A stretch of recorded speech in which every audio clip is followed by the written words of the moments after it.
The Alternative Lifestyle Pathway Program, formerly known as ALP, was initiated in 2019, and the intention of the program was to provide an alternative for youth and adults in conflict with the law and or at risk of being in conflict with the law.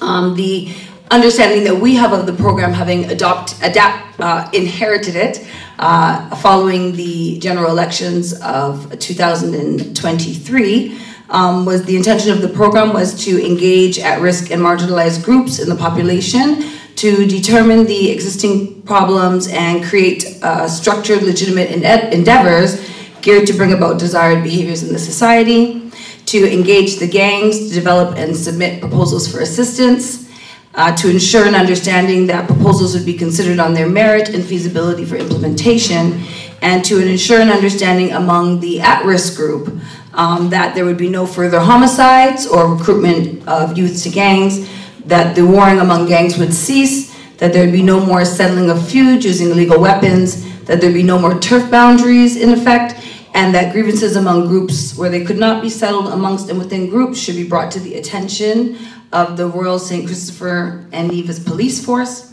and that participants would be required to abide by a disciplinary code of conduct. The second stage was the establishment following July 2019 cabinet submission of an initiative dubbed the Alternative Lifestyle Pathway Program, was signed off and activated in September 2019. Now, despite the statements of intent, there was no indication of a structure that would achieve these stated outcomes, unfortunately. It was not clear when we inherited the program what the options for training and building skills to be effective entrepreneurs were, the tools to review and score proposals, being feasible and viable, we didn't see existing. And in addition, the ALP focused on policing as an intervention to address what we consider a public health issue. It is argued that while the onset of COVID meant that initiatives such as the delivery of life skills, which was part of the program as well, could not be executed, during that period there was also a noticeable reduction in crime and violence in the targeted communities that contributed and attributed to ALP. However, there is limited merit to the assumption. Most countries experienced a reduction in crime and violence during the period April 2020 through December 2021, and in reality, the lockdowns and monitoring of movement really assisted in the reduction of crime. One study indicates a reduction on average of 37% in instances of crime, especially in countries where this was most severe and the reduction, there was countries that was more severe and the reduction was even higher. So, the government of St. Kitts is, however, clear that it was not a question of whether or not there was a need for the initiative to address the levels of antisocial behavior, violence, and crime emerging in St. Kitts and Nevis. The issue is what should be that intervention or series of interventions, and what should it look like? Who should be engaged, and what should be the duration of that engagement? Of course, of equal importance, we also looked at the structure for the management and the implementation of the interventions with a focus on ensuring desired outcomes. As everybody would remember, last December we announced a registration process for the ALPP program. And while there were anecdotes, there was limited data to determine the impact of ALP. So we had to go back in to start to collect the data, and that was one of the purposes for the re-registration. So we really wanted to look at the information on the experiences and see how they would be useful to indicate the path forward. The first step was to gain a complete understanding of who the persons were participating in the program, how the decisions were made about eligibility, and what were the expectations of the participants. In a review of the process, it indicated that the program had previously had a self-registration process, so there was no criteria for inclusion, and there was actually no registration, of the participants. Participants were merely placed on a list to receive a 2 weekly stipend and assigned work tasks. Prior to the COVID-19 pandemic, there were initial attempts at providing sessions in life skills. However, for the most part, the program focused on the participants undertaking basic work, such as cleaning beaches and parks, and maintaining curbs and clearing open lots and receiving a stipend.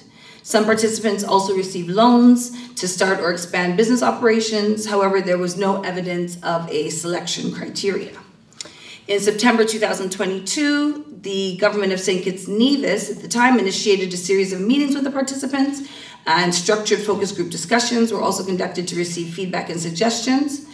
During this time, the conversations committed to formalizing the program to ensure a focus shift to one which created opportunities for those registered to support their full participation in the economic and social fabric of the country. Unfortunately, data from the management of ALP indicate that at that time there were just under 1,200 participants in the program in October 2022. The actual number of participants was actually guided by a list generated to make the biweekly stipends and payments, and the actual number on that list would vary at any given time, as some participants were on suspension and would therefore not receive a payment for the given period of time that they're on suspension. With the exception of names of their respective communities, there was actually no additional data on the participants. So to support our commitment to a structured intervention, we determined that it was important to develop a formal profile of the participants. So we began a formal registration process in December, which completed in March. And during that, we were able to limit the amount of participants to a little over 600 persons. Some 740 participants had been on the program full-time, and they received a stipend for being on the program, but there were some persons that were on the program who indicated that they did not wish to be re-registered. So we were able to bring the number of participants in the ALP program down about 400 to 500 persons. Now, I want to talk to you a little bit about the program options. The initiative has been presented as an anti-crime and violence initiative. It was originally a focus on keeping the peace, with the result that the initiative also earned the label of the Peace Program, which I don't think people realize actually has never been the name of the program at all. But because there was a limited development agenda and the efforts of providing opportunities, which we would see, were not necessarily elevating the participants. However, the significant decision was made to recognize this and to provide some varied options and launch an initiative with a development and opportunity agenda that recognizes that the current participants require a range and, in some instances, multiple interventions. So, to that end, we launched Elevate. We're very excited about the term, which was actually chosen by the participants of the program themselves. They actually chose that name. And so we are moving with the I Am Elevated concept and brand. This branding will continue this month. It starts this month and it will continue. The program will last, this installation of the program, for approximately 2 years as we move through the program. And these are the areas that we will be focusing on. We'll be looking at life skills empowerment workshops. We'll be looking at opportunities for skills training, opportunities for learning how to enter the formal procurement process. Previously, this was a challenge as contracts were given, but not really based on any particular standard. It's important to us within the program that the persons are able to reintegrate into regular society and to know the skills that are needed in order to do proper procurement and to gain these contracts in a lawful and legal way. So it's important for us to have opportunities for that learning and workshops to that degree. Also, some of our members are not all young people. Some are actually persons who own businesses or are interested in owning businesses. So we'll also be doing workshop series for building and growing sustainable enterprises. For those who are interested in further study, there will be an opportunity to do classes in the soon-to-be announced National Institute for Training, which is currently called AVEC. We've also looked to adapt that program to work for our participants. As you would know, most of our participants are older persons or persons who have been out of school for a while, and it's very difficult to ask them to go back to AVEC as a reasonable suggestion to pursue their education and to get certification. So we are working very closely with AVEC on developing programs that would that would take place in the evening, and that would be shorter term programs that are more in line with the lifestyle, those who are working, some who are parents of our participants. And also, the most important, the re-registration for Social Security. For those who are not aware, the members of ALP are not registered with Social Security. During our consultations, this was a matter of concern for our participants, as if you would know, it's as if they have no work record at all. So it's very important for us as we reintegrate them into the societal system that they would also be registered as working persons and receive the benefits of Social Security. This, of course, will also require workshops and orientations for persons who have not become accustomed to having to receive the deductions from Social Security. It's important for us to translate the benefits of that program. Okay, so the ALP program will fall into 3 tracks. The first track identifies training and certification, as I just said, and we call that Elevating Through Training and Certification. It will look at training certification programs, internships. We have local businesses who have offered to do training for our ALP participants.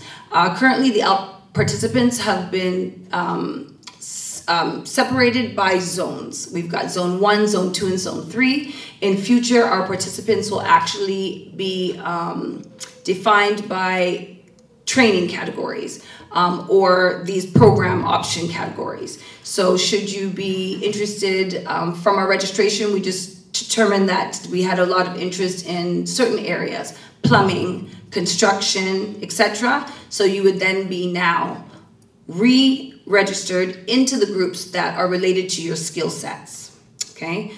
We looked at internships, as I said, and supporting integration into the regular workforce. Our second Elevate option is elevating through capacity building, and that's what I just spoke to you about in terms of contracting for projects.